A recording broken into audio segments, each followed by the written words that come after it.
Petit point leçon.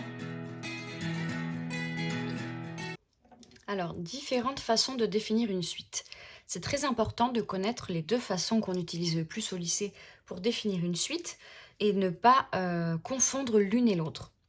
Donc, on a d'abord à l'aide d'une forme explicite. Donc, à l'aide d'une forme explicite, on a un égale, on a une formule, et après le égal, il n'y a que du n comme inconnu.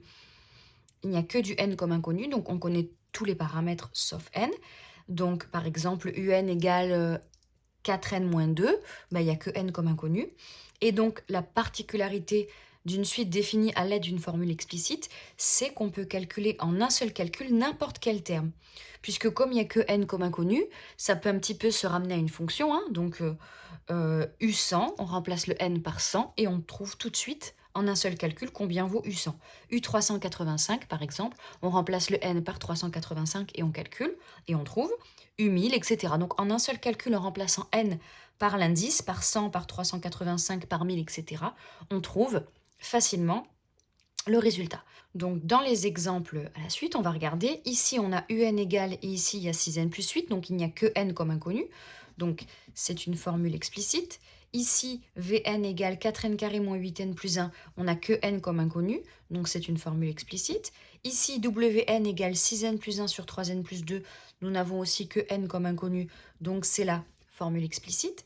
Et par contre, ici, dans les trois d'après, nous n'avons pas n en inconnu, nous avons ici l'indice n plus 1 et là l'indice n, ici l'indice n plus 1 et l'indice n, ici l'indice n plus 1 et l'indice n, et nous avons un terme qui est donné, Z0, A2, B4. Donc ça, ce sont des suites qui sont définies à l'aide d'une relation de récurrence. Donc il nous faut un terme donné, un nombre donné, et ensuite une relation. Donc on va avoir un plus 1 égale, et on va avoir du un ici. En fait, on a une relation entre un terme un et le terme suivant un plus 1. Donc là, on a Zn, et le terme suivant, ce sera Zn plus 1. Ou alors, on peut le lire dans l'autre sens, évidemment, entre un terme un plus 1 et le terme précédent un. Donc ici, on a un terme, Zn plus 1, et là, on a son terme précédent, Zn. Ici, an plus 1 égale 4 an moins 3, on peut dire que pour trouver un terme, il faut prendre 4 fois son précédent moins 3. Ou alors, quand on a un terme, qu'on le multiplie par 4 et qu'on fait moins 3, on obtient le terme suivant. Donc ces trois-là sont définis à l'aide d'une relation de récurrence. Donc, les plus faciles, évidemment, c'est quand on a des suites définies à l'aide d'une formule explicite, parce qu'on peut faire n'importe quel calcul. Alors que là, dans ces trois derniers cas, pour calculer par exemple Z8, il faut calculer Z1, Z2, Z3, Z4, Z5, Z6, Z7, puisqu'on a déjà Z0. Ici, pour calculer A5, comme on a déjà A2, on va calculer A3, A4, A5. Et ici, comme on a B4, si on veut calculer B10, il faut calculer B5, B6, B7, B8, B9, B10. On part du nombre qu'on nous a donné, du terme qu'on nous a donné, et on les calcule un à un. Donc là, facilement, pour le 1, si par exemple on doit calculer U10, on remplace le n par 10. Donc ça fait 6 fois 10 plus 8. Et on obtient U10 égale 68. Donc là, en un seul calcul, on peut calculer U10. Pas besoin de calculer U1, U2, U3, etc. En un seul calcul. C'est pour ça que ça s'appelle la forme explicite. Pareil, si on veut calculer U1000, on fait 6 fois 1000 plus 8. Et on obtient 6008. Donc U1000, c'est 6008, etc. Pareil pour V, comme c'est là, comme elle est définie à l'aide d'une formule explicite, si on veut calculer V100, on va calculer 4 fois 100 au carré moins 8 fois 100 plus 1. Et on va trouver V100 égale 9201, etc. Là aussi, Wn a été défini à l'aide d'une formule explicite. Donc si on veut calculer par exemple W100, on remplace les n par 100. Donc 6 fois 100 plus 1 sur 3 fois 100 plus 2. Et on obtient 601 sur 302. Maintenant, pour les suites définies à l'aide d'une relation de récurrence, c'est un peu plus compliqué. Par exemple, je ne vais pas demander de calculer Z100 parce que sinon il faut faire tous les calculs jusqu'à 100. Mais si par exemple on a besoin de Z3, pour calculer Z3, il nous faut son terme précédent. Il nous faut Z2. Nous ne l'avons pas. Pour calculer Z2, il nous faut le terme précédent Z1, nous ne l'avons pas. Pour calculer Z1, il nous faut le terme précédent Z0, nous l'avons. Donc on va commencer par calculer Z1. Donc d'après la formule ici, pour avoir un terme, il faut faire 2 fois le terme précédent. Donc pour avoir Z1, il faut faire 2 fois Z0. Pour avoir un terme, il faut faire 2 fois le terme précédent. Le terme précédent, Z1, c'est Z0. Donc ça nous donne 2 fois 4 et ça nous donne 8. Donc Z1, c'est 8. Maintenant, pour trouver Z2, qu'est-ce qu'il faut faire? Il faut faire 2 fois le terme précédent. Et le terme précédent Z2, c'est Z1. Donc on calcule 2 fois Z1. Donc on fait 2 fois 8 et ça fait 16. Donc on trouve Z2 égale 16. Et enfin, pour Z3, qu'est-ce qu'on doit faire? 2 fois le terme précédent. Donc 2 fois Z2, 2 fois 16. Et on obtient 32. Donc Z3 égale 32.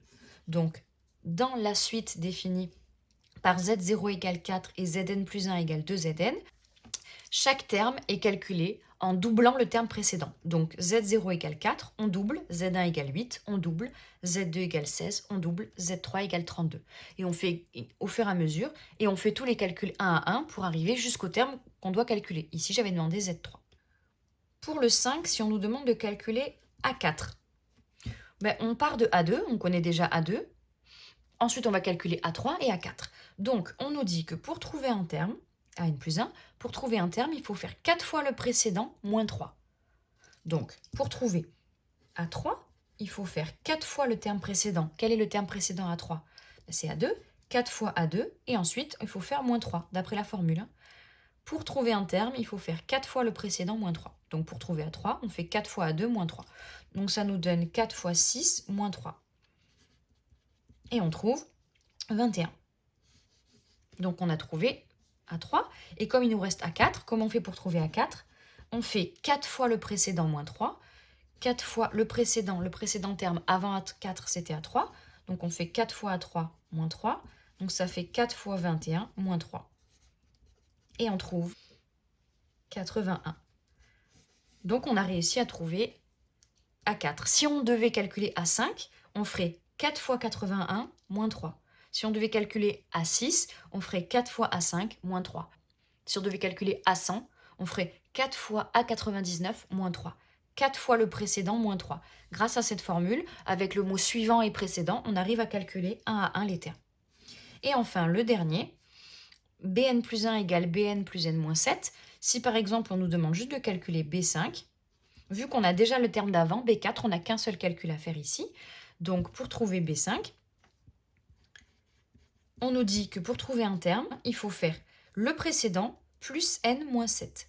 Donc ici, le précédent, c'est B4, plus n. N, c'est le nombre qui avait un indice juste avant. Donc du coup, c'est 4, le n.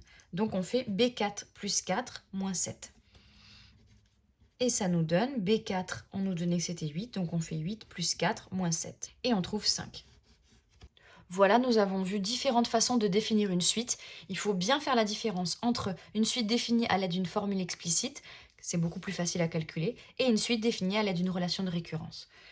Et savoir calculer les termes 1 à 1, grâce au terme suivant ou grâce au terme précédent.